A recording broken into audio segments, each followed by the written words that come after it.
Walīy. Wali, Arabic. Wali, Walīy, plural Aliyah. Aliyah, the Arabic word which has been variously translated master, authority, custodian, protector, is most commonly used by Muslims to indicate an Islamic saint, otherwise referred to by the more literal friend of God.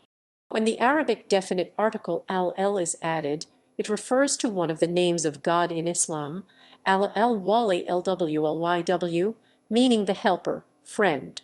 In the traditional Islamic understanding of saints, the saint is portrayed as someone marked by special divine favor. The doctrine of saints was articulated by Muslim scholars very early on in Islamic history, and particular verses of the Quran and certain hadith were interpreted by early Muslim thinkers as documentary evidence of the existence of saints. Graves of saints around the Muslim world became centers of pilgrimage, especially after 1200 CE for masses of Muslims seeking their barakah blessing. Since the first Muslim hagiographies were written during the period when the Islamic mystical trend of Sufism began its rapid expansion, many of the figures who later came to be regarded as the major saints in Orthodox Sunni Islam were the early Sufi mystics, like Hassan of Basra d. 728, Farkad Sabaki d. 729, Dawud Tai d. 7. From the 12th to the 14th century, the general veneration of saints among both people and sovereigns reached its definitive form with the organization of Sufism into orders or brotherhoods. In the common expressions of Islamic piety of this period, the saint was understood to be a contemplative whose state of spiritual perfection found permanent expression in the teaching bequeathed to his disciples. In many prominent Sunni creeds of the time, such as the famous Creed of Tawi c. 900 and the Creed of Nasafi c. 1000, a belief in the existence and miracles of saints was presented as a requirement for being an Orthodox Muslim believer. Aside from the Sufis, the preeminent saints in traditional Islamic piety are the companions of the Prophet, their successors, and the successors of the successors. Additionally, the prophets and messengers in Islam are also believed to be saints by definition, although they are rarely referred to as such, in order to prevent confusion between them and ordinary saints. As the prophets are exalted by Muslims as the greatest of all humanity, it is a general tenet of Sunni belief that a single prophet is greater than all the regular saints put together. In short, it is believed that every prophet is a saint, but not every saint is a prophet. In the modern world, the traditional Sunni and Shia idea of saints has been challenged by puritanical and revivalist Islamic movements such as the Salafi movement, Wahhabism, and Islamic modernism, all three of which have, to a greater or lesser degree, formed a front against the veneration and theory of saints. As has been noted by scholars, the development of these movements has indirectly led to a trend amongst some mainstream Muslims to resist acknowledging the existence of Muslim saints altogether, or to view their presence and veneration as unacceptable deviations. However, despite the presence of these opposing streams of thought, the classical doctrine of saint veneration continues to thrive in many parts of the Islamic world today, playing a vital role in daily expressions of piety among vast segments of Muslim populations in Muslim countries like Pakistan, Bangladesh, Egypt, Turkey, Senegal, Iraq. Names regarding the rendering of the Arabic Wali by the English saint, prominent scholars, such as Jibril Haddad, have regarded this as an appropriate translation, with Haddad describing the aversion of some Muslims towards the use of saint for Wali as a specious objection. For this is like religion din, believer mu'min, prayer salat, etc., a generic term for holiness, and in Persian, which became the second most influential and widely spoken language in the Islamic world after Arabic. The general title for a saint or a spiritual master became pure Persian, pa, literally old person, elder. Although the ramifications of this phrase include the connotations of a general saint, it is often used to specifically signify a spiritual guide of some type. Amongst Indian Muslims, the title Pir Baba is commonly used in Hindi to refer to Sufi masters or similarly honored saints. Additionally, Saints are also sometimes referred to in the Persian or Urdu vernacular with Hazrat. In Islamic mysticism, a pir's role is to guide and instruct his disciples on the mystical path. Hence, the key difference between the use of wali and pir is that the former does not imply a saint who is also a spiritual master with disciples, while the latter directly does so through its connotations of elder. Additionally, other Arabic and Persian words that also often have the same connotations as pir, and hence are also sometimes translated into English as saint, include Murshid Arabic, MRSHD, meaning guide or teacher, Sheikh and Sarkar Persian word meaning master. In the Turkish Islamic lands, saints have been referred to by many terms, including the Arabic wali, the Persian shah and pir, and Turkish alternatives like Baba in Anatolia, Ata in Central Asia both meaning father, and Iran or Ermish Ermek to reach, attain or yatir one who settles down in Anatolia. Their tombs, meanwhile, are denoted by terms of Arabic or Persian origin, alluding to the idea of pilgrimage mazar, siyarakah, tomb kabr, makbar or domed mausoleum gunbad, kubr, but such tombs are also denoted by terms usually used for dervish convents or a particular part of it in the Balkans, langar, refectory, and history. According to various traditional Sufi interpretations of the Quran, the concept of sainthood is clearly described. Some modern scholars, however, assert that the Quran does not explicitly outline a doctrine or theory of saints. In the Quran, the adjective wali is applied to God in the sense of him being the friend of all believers Q2, 257. However, particular Quranic verses were interpreted by early Islamic scholars. These included 1062, "Surely God's friends awliyāʼ al-Lahai, no fear shall be on them, neither shall they sorrow," and 554, which refers to God's love for those who love him. Additionally, some scholars interpreted 469, "Whosoever obeys God and the messenger, they are with those unto whom God hath shown favor, the prophets and the Siddiqina, and the martyrs and the righteous. The best of company are they," to carry a reference to holy people who were not prophets and were ranked below the latter.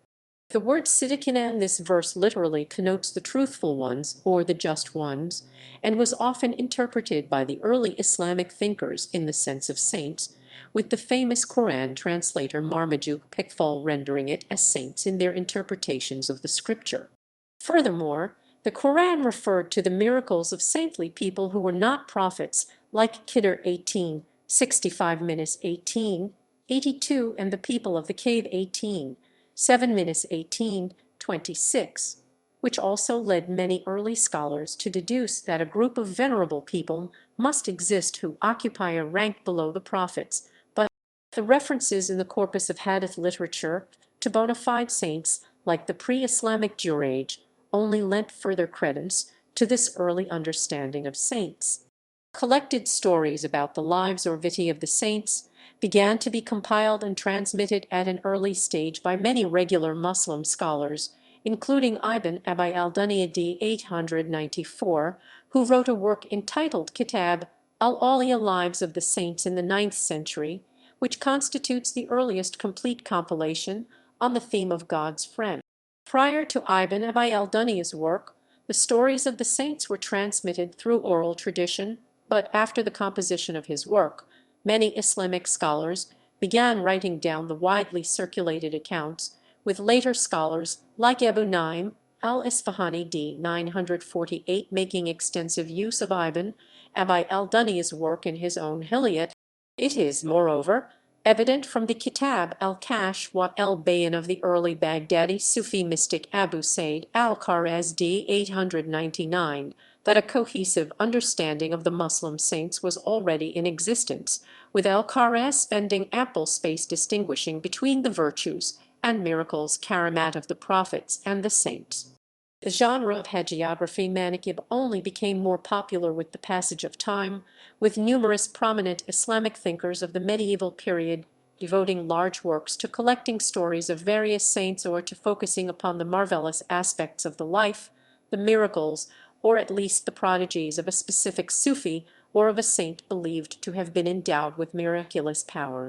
With the general consensus of Islamic scholars of the period accepting that the ulama were responsible for maintaining the exoteric part of Islamic orthodoxy, including the disciplines of law and jurisprudence, while the Sufis were responsible for articulating the religion's deepest inward truths. Later prominent mystics like Ibn Arabi d. 1240 only further reinforced. It should be noted, however, that many of these concepts appear in writing far before al-Tirmidhi and Ibn Arabi. The idea of the Abdul, for example, appears as early as the Musnad of Ibn Hanbal d. 855, where the word signifies a group of major saints whose number would remain constant, one always being replaced by some other on his death. It is, in fact, reported that Ibn Hanbal explicitly identified his contemporary, the mystic Maruf Karkhi d. 815-20, as one of the Abdul, saying, "He is one of the substitute saints, and his supplication is answered." From the 12th to the 14th century, the general veneration of saints among both people and sovereigns reached its definitive form with the organization of Sufism, the mysticism of Islam, into orders or brotherhoods. In general Islamic piety of the period, the saint was understood to be a contemplative whose state of spiritual perfection found permanent expression in the teaching bequeathed to his disciples. It was by virtue of his spiritual wisdom that the saint was accorded veneration in medieval Islam, and it is this which effected his canonization, and not some ecclesiastical institution as in Christianity. In fact, the latter point represents one of the crucial differences between the Islamic and Christian veneration of saints, for saints are venerated by unanimous consensus or popular acclaim in Islam, in a manner akin to all those Christian saints who began to be venerated prior to the institution of canonization. In fact, a belief in the existence of saints became such an important part of medieval Islam that many of the most important creeds articulated during the time period, like the famous Creed of Tawi, explicitly declared it a requirement for being an Orthodox Muslim to believe in the existence and veneration of saints and in the traditional narratives of their lives and miracles. Hence, we find that even medieval critics of the widespread practice of venerating the tombs of saints, like Ibn Taymiyyah d. 1328, never denied the existence of saints as such, with the Hanbali jurists stating, "The miracles of saints are absolutely true and correct by the acceptance of all Muslim scholars, and the Quran has pointed to it."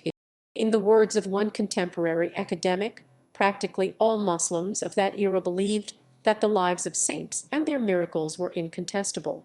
In the modern world, the traditional idea of saints in Islam has been challenged by the puritanical and revivalist Islamic movements of Salafism and Wahhabism, whose influence has formed a front against the veneration and for the adherents of Wahhabi ideology. For example, the practice of venerating saints appears as an abomination, or they see in this a form of idolatry.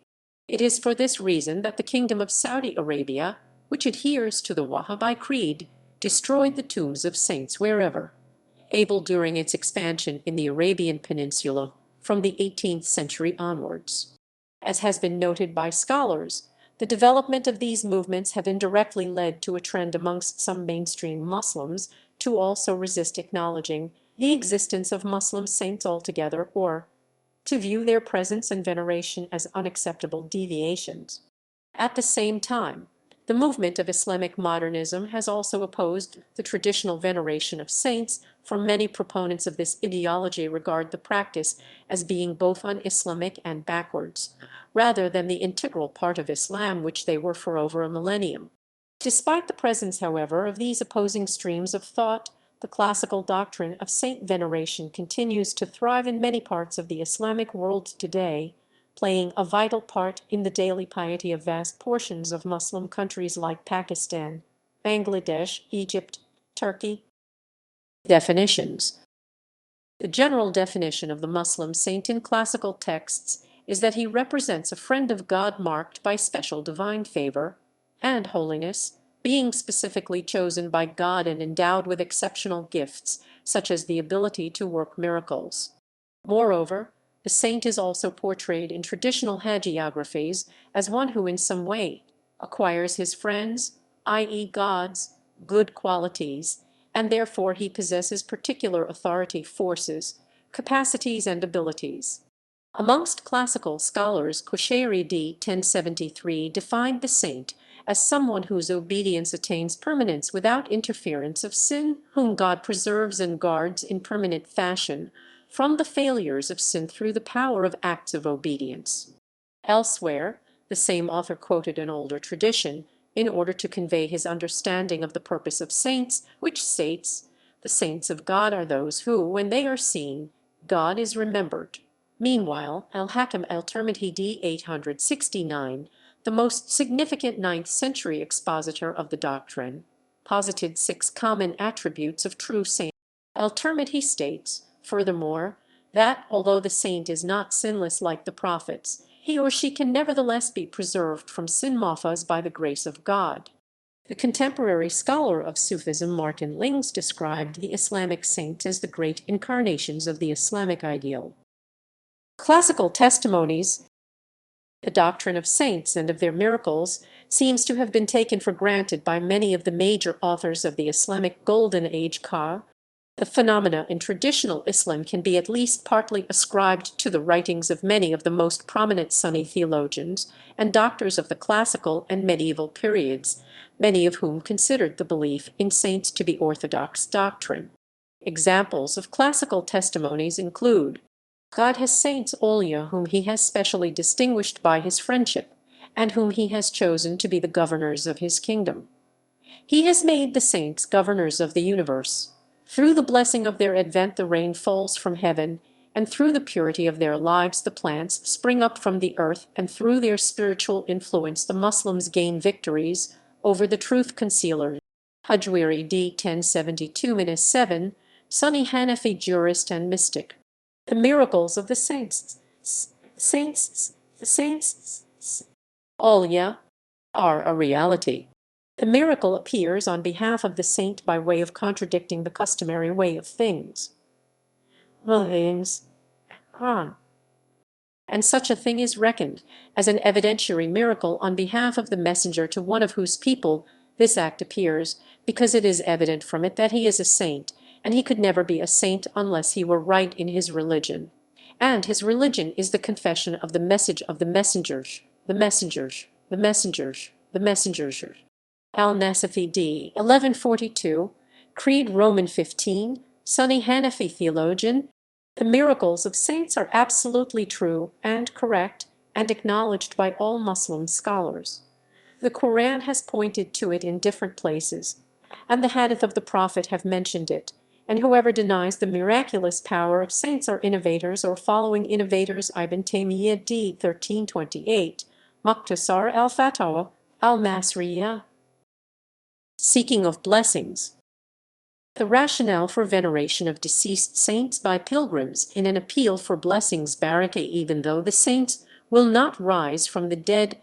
According to the Islamic concept of punishment of the grave established by hadith, the dead are still conscious and active, with the wicked suffering in their graves as a prelude to hell and the pious at ease.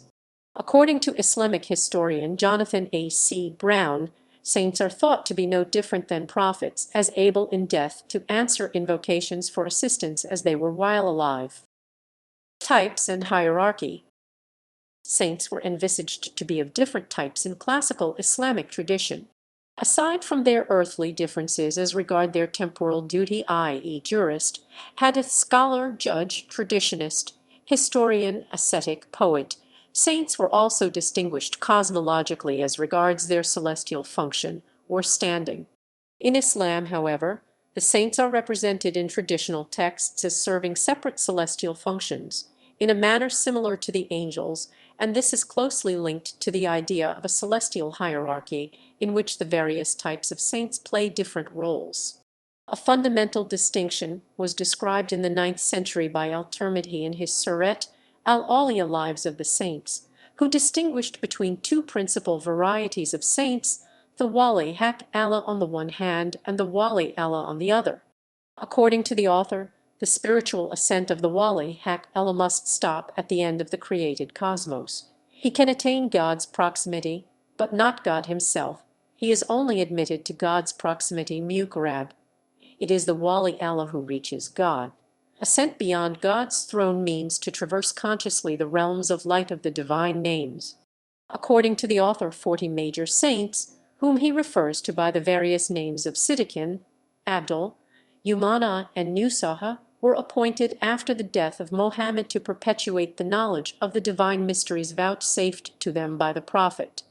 These 40 saints, al-Tirmidhi stated, would be replaced in each generation after their earthly death, and according to him, the fact that they exist is a guarantee for the continuing existence of the world. Among these 40, al-Tirmidhi specified that 7 of them were especially blessed. Despite their exalted nature, however, al-Tirmidhi emphasized that these 40 saints occupied a rank below the prophets. Later important works which detailed the hierarchy of saints were composed by the mystic Amr al-Bidlisi between 1194 and 1207, the spiritual teacher of Najmuddin Kubra d. 1220, and by Rusbihan Bakli d. 1209, who evidently knew of a highly developed hierarchy of God's friends.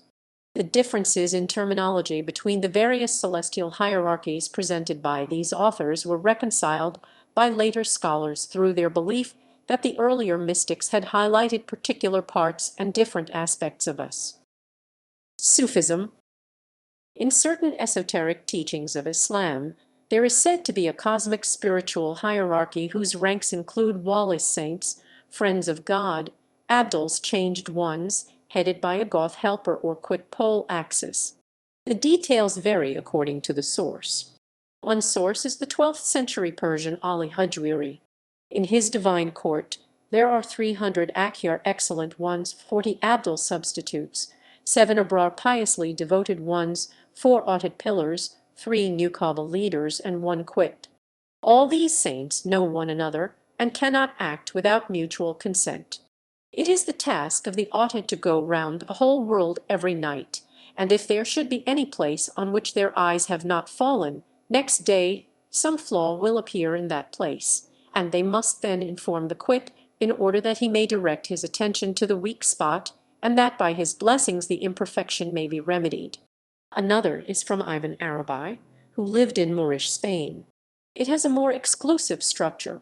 There are 8 Nujaba nobles, 12 Nuqaba, 7 Abdul, 4 Autad, 2 Amma guides, and the Qit, the Qit, the Qit, the Qit, the Qit, the Qit, the Qit, the Qit, the Qit, the Qit, the Qit, the Qit, the Qit, the Qit, the Qit, the Qit.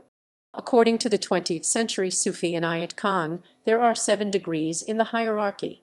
In ascending order they are Pir, Buzurg, Wali, Gaus, Qit, Nabi, and Rasul. He does not say how the levels are populated. Pirs and Buzurgs assist the spiritual progress of those who approach them. Walis may take responsibility for protecting a community and generally work in secret. Qits are similarly responsible for large regions. Nabis are charged with bringing a reforming message to nations or faiths, and hence have a public role. Rasuls likewise have a mission of transformation of the world at large. Regional veneration. The amount of veneration a specific saint received varied from region to region in Islamic civilization, often on the basis of the saint's own history in that region. While the veneration of saints played a crucial role in the daily piety of Sunni Muslims all over the Islamic world for more than 1,000 years, ca. 800–1800 exactly which saints were most widely venerated in any given cultural climate depended on the hagiographic traditions of that particular area. Thus, while Mu'ayniddin Kishti d. 1236, for example, was honored throughout the Sunni world in the medieval period, his cultus was especially prominent in the Indian subcontinent, as that is where he was believed to have preached, performed the majority of his miracles, and ultimately settled at the end of his life. North Africa. The veneration of saints has played an essential role in the religious and social life of the Maghreb for more or less a millennium. In other words, since Islam first reached the lands of North Africa in the 8th century. The first written references to ascetic Muslim saints in Africa, popularly admired and with followings, appear in 10th century hagiographies. Abu Madian traveled to the east, where he is said to have met prominent mystics like the renowned Hanbali jurist Abdul Qadir Jilani d. 1166. Upon returning to the Maghreb, Abu Madian stopped at Bijaya and formed a circle of disciples. Abu Madian eventually died in Tlemcen. While making his way to the Almohad court of Marrakesh, he was later venerated as a prime awliya of Tlemcen by popular acclaim. One of Abu Madian's most notable disciples was Abd al-Salam ibn Mashish d. 1127, a saint, who had a posthumous fame through his being recognized. These include 1. The pure, ascetic hermit, who is honored for having refused all ostentation, and is commemorated not on account of his written works but by virtue of the reputation he is believed to have had for personal sanctity, miracles, and inward wisdom or gnosis. 2. The ecstatic and eccentric saint, Majtub, who is believed to have maintained orthodoxy in his fulfillment of the pillars of the faith, but who is famous for having taught in an unusually direct style, or for having divulged the highest truths before the majority in a manner akin to Hallaj d. 922. Famous and widely venerated saints of this type include Ibn al-Mar'i, d. 1214, Ali al-Sanhajij, Ka, 16th century, Abd al-Rahman al-Majtub, literally Abd al-Rahman the Ecstatic, d. 1569. 3. The warrior saint, Piel, Murabatan, or Marta. 4. Female saints, who may belong to one of the aforementioned three categories or some other. It has been remarked that Maghrebi sainthood is by no means confined to men, and some of the tombs of female saints are very frequently visited. 5. Jewish saints, that is to say, venerable Jewish personages, whose tombs are frequented by Sunni Muslims in the area for the seeking of blessings. Regarding the veneration of saints amongst Sunni Muslims in the Maghreb in the present day, scholars have noted the presence of many thousands of minor, local saints whose tombs remain visible in villages or the quarters of towns. Although many of these saints lack precise historiographies or hagiographies, their presence and their social efficacy are immense in shaping the spiritual life of Muslims in the region. For the vast majority of Muslims in the Maghreb even today, the saints remain very much alive at their tomb, to the point that the person's name most often serves Turkey, the Balkans, the Caucasus, and Azerbaijan. Scholars have noted the tremendously important role the veneration of saints has historically played in Islamic life. All these areas, especially amongst Sunnis who frequent the many thousands of tombs scattered throughout the region for blessings in performing the act of ziyarah.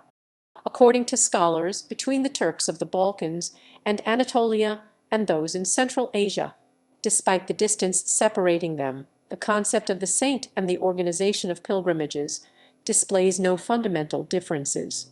The veneration of saints really spread in the Turkish lands from the 10th to the 14th centuries and played a crucial role in medieval Turkic Sunni piety, not only in cosmopolitan cities but also in rural areas and amongst nomads of the whole Turkish world.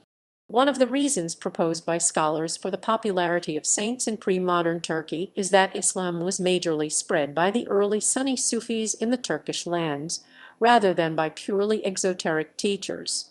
Most of the saints venerated in Turkey belonged to the Hanafi school of Sunni jurisprudence.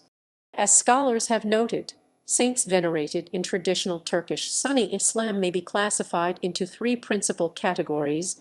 1. The Ghazis, or early Muslims, saints who preached the faith in the region and were often martyred for their religion.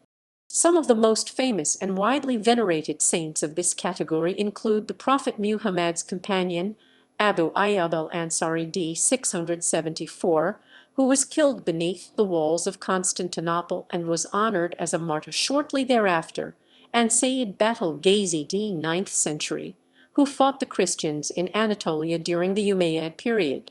2. Sufi saints, who were most often Sunni mystics who belonged to the Hanafi school of Sunni jurisprudence and were attached to one of the orthodox Sufi orders like the Naqshbandi or the Mevlevi. 3.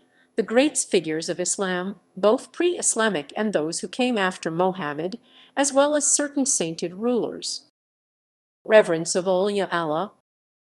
Reverence for Awliya have been an important part of both Sunni and Shia Islamic tradition, that particularly important classical saints have served as the heavenly advocates for specific Muslim empires, nations, cities, towns, and villages. With regard to the sheer omnipresence of this belief, the late Martin Lings wrote, "There is scarcely a region in the empire of Islam which has not a Sufi for its patron saint." As the veneration accorded saints often develops purely organically in Islamic climates, the Aliyah are often recognized through popular acclaim rather than through official declaration. Traditionally, it has been understood that the Wali of a particular place prays for that place's well-being and for the health and happiness of all who live therein.